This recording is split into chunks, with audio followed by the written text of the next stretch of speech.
All right, so picture this. You're walking through Rock Creek Park, right here in D.C.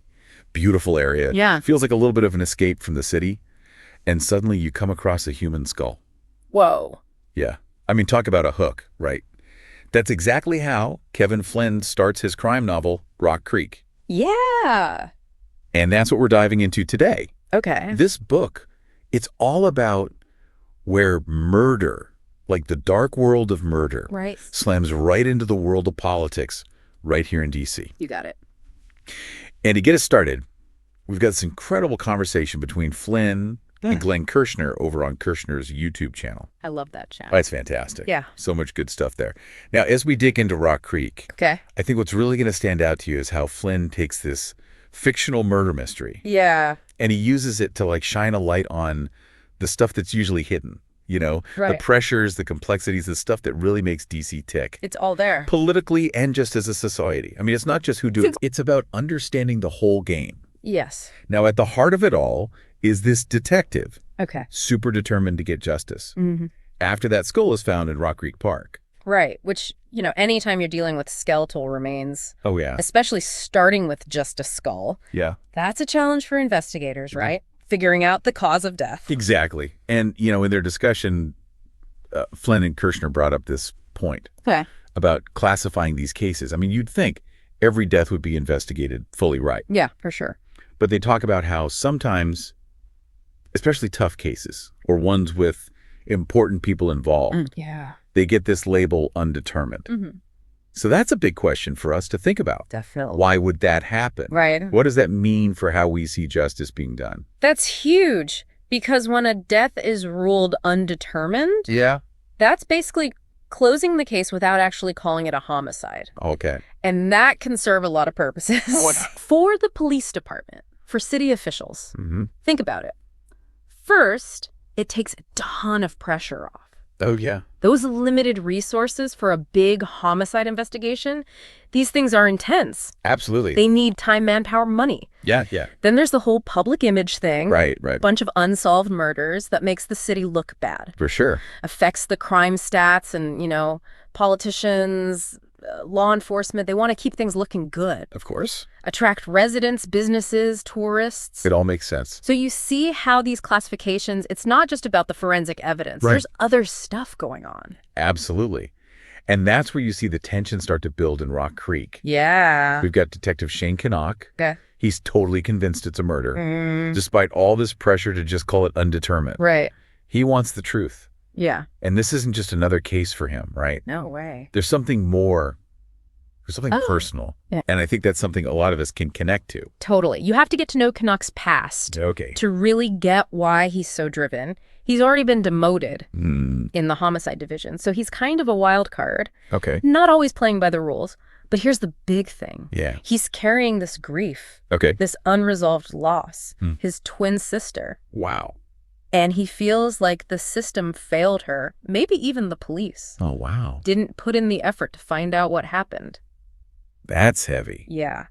So now this skull, Yeah. this unidentified person, Mhm. it's like a mirror to his own experience. That's powerful. It is. And Kirshner highlighted this quote from the book. Okay. It's when Canuck is asked, why does it matter so much Yeah. if it's called a homicide? And he says, For because sure. if she's just another Jane Doe unexplained death, nobody will care past tomorrow. But if she's a homicide victim in a homicide case, then the case gets worked and we have a chance to get some answers. That's a powerful statement. And I think it shows us how personal loss can drive us to fight for justice, even for people we don't know. Absolutely. It's about recognizing the value of every life Yeah. and the importance of finding the truth no matter what. No matter what. No matter the pressure or the red tape. Makes you think about the human side of these investigations. Really? It's not just about evidence and procedures. Right. It's about the stories behind them. The people. Yeah. And in Rock Creek, the victim is eventually identified. Okay. Her name is Emily Rose. So what can you tell us about her? All right. So Emily Rose, Yeah. her story is one of resilience. Now, the author, he does mention Chandra Livy. Oh, right. The disappearance. Exactly. That case in Rock Creek Park was kind of a starting point. Okay. But Emily Rose's backstory is totally different, Got it. and it's intense. She's a Holocaust survivor, Wow. escaped Germany when it all began, Unbelievable. then went through a Japanese prison camp in Shanghai. Oh, my goodness. And after the war, she comes to the U.S., Hmm. determined to build a life to make something of herself, Wow. to be somebody and make a difference. Those are her words. It's amazing someone could go through all that and still have that drive. It is. So how does she end up in D.C.? It's her ambition that Mhm. brings her here. She's looking for opportunities to really achieve her goals. Now, the book uses these flashback chapters Oh. to show us her journey, Got it. how she gets a job on Capitol Hill. Wow. And in one of those flashbacks, Yeah. we see a romantic relationship. Okay. And it plays out in Rock Creek Park. Oh, wow. And that person becomes a suspect. So it all ties back together. It does. It shows how the past shapes the present, Yeah, how these seemingly random events connect in such a tragic way. absolutely. Knowing everything she went through, Mhm. all her hopes and dreams, Yeah. it makes her death even more heartbreaking. It does. Now, the title of that YouTube video we mentioned, Yeah. Where Murder Meets Politics, it really sets the scene right. For sure. So how does DC's political world Hmm. get so entangled with this murder? Okay, so there are a few key things to watch for here. Okay. For Kinnock, our detective, Yeah. his family is a big part of it. In what way? His dad is a powerful congressman, Oh, wow. so that comes with its own baggage. Right, right. Expectations, conflicts of interest, you name it. Makes sense. Then you have this rivalry Good. between his family and another big Irish family, Okay. the Barrys. And Flynn has said Yeah. Yeah. he based this rivalry on the Kennedys. Oh, wow. So you have that family drama Mhm. playing out against the backdrop of DC politics. Got it. It adds all these layers to the investigation. So we have the political pressure on the police Yeah. to keep things quiet, Right. and then Kennock's own family Yeah, tangled up in politics. exactly. It gets complicated. It does. So how does Emily Rose, with her past, Hmm. fit into this web of power? Her connection is pretty direct, and it's a big deal. She works for Congressman Joe Barry, Okay. who in the book's setting, 1952, Mm-hmm. is running for Senate. Just like JFK. Yep. Very deliberate parallel there. Interesting. But here's the kicker. Yeah. They're also having a secret affair. Whoa. Talk about raising the stakes. Right. I mean, you have a missing woman, a Yeah. hidden past, Mm-hmm. a powerful politician. In a city built on secrets. Exactly. It's that classic recipe for disaster. And it's fascinating how Flynn takes inspiration from real life Yeah. to build this fictional world. It makes it that much more believable. Yeah, for sure. Like you can almost see it happening. Right. And he really draws on his own experiences, too. He does. Like he talked about how his mother Oh. worked on Capitol Hill Wow. during the same time as JFK, Nixon, LBJ. No way. Yeah. He even told this story about his mom meeting JFK in an elevator. Really? And he used a similar scene Oh, for Emily Rose and Joe Barry's first meeting. Wow, that's cool. It's those little touches, you know? Mm-hmm. That ground the story in reality. I love that. And he What? does that with other things too, right? Yeah. Yeah. He talked about putting inside jokes in the book, things from his own life, Mm-hmm. not big plot points, Right. but they add meaning for him. Got it. Like the character Bobby Shiflett. Yeah. He's from Roanoke Rapids, North Carolina, Okay. which is a real place. Mm-hmm. And it's a tribute to a homicide victim's family Mm-hmm. Wow. that Flynn knew Yeah. from a case he worked on Really? as a prosecutor. He even wrote a book about it. Wow. Relentless Pursuit. That's amazing. It shows how these real life tragedies Yeah. can stay with you You do. and find their way into your work. It's powerful. Yeah. And he mentioned an Irish saying about marriage Oh, yeah, yeah. that he put in the book. A little nod to his heritage. I love that. It's like we're getting a peek behind the curtain, Exactly. seeing how his mind works. It makes you appreciate the book even more. Oh, yeah, for sure. And Rock Creek isn't just about the mystery. Right. And the politics. No. It digs into some bigger social issues, too. It does. There's this one conversation Okay. that really stuck with me. Yeah. It's between a police officer, Okay. Nickens, and Detective Kinnock. Mm-hmm. They're talking about the Jefferson Memorial. Okay. And Nickens describes D.C. as white and cold and backward looking. Wow. That's pretty direct. It is. And it's not just a throwaway line. Right. It's Flynn pointing out Yeah. racial and class inequalities Mm-hmm. that were so ingrained back then. And still are in many ways. Exactly. It's social commentary. Yeah. Woven into the story.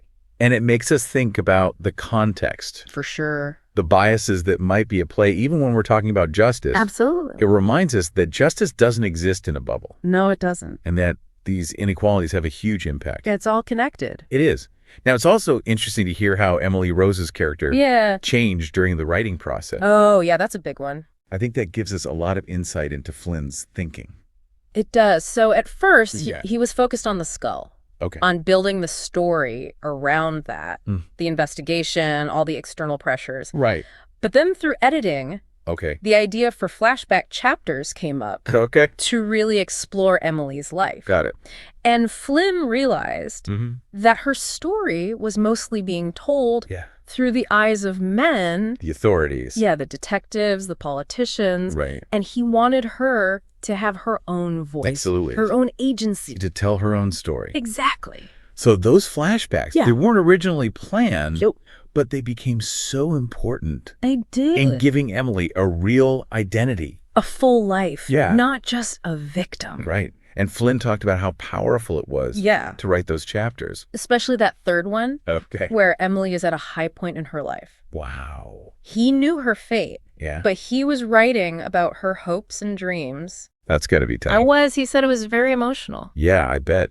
He wanted to show her as this vibrant woman, Yes. intelligent, ambitious, caring, to make sure her life, not just her death, defined her. It's about giving voice to the voiceless. Yeah. Remembering victims as people. With their own stories. Exactly. Rock Creek is so much more than a typical crime thriller. It really is. It's mystery politics, Yeah. personal struggles, social commentary. And it all comes from real life. Yeah. And from Flynn's own experiences. It's like a light bulb moment, you know? Yeah. Seeing all those layers. The connections. It's incredible how crime fiction can make us think. About these complex issues through these amazing characters and stories. It helps us understand the world better. For sure. So if you're hooked now Yeah. and want to explore Rock Creek, Okay. where can you learn more about the book and Kevin Flynn? Head over to his website, Okay, kevinflynnauthor.com. perfect.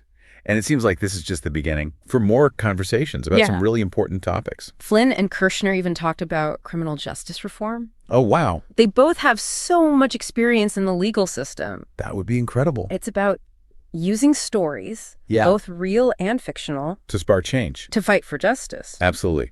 So as you're thinking about everything we've talked about today, here's something to consider. Okay.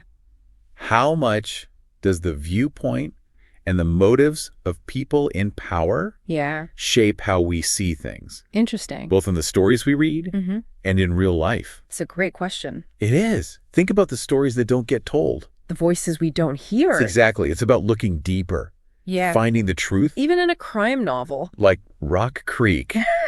Thanks for joining us for this deep dive. It's been great. It has.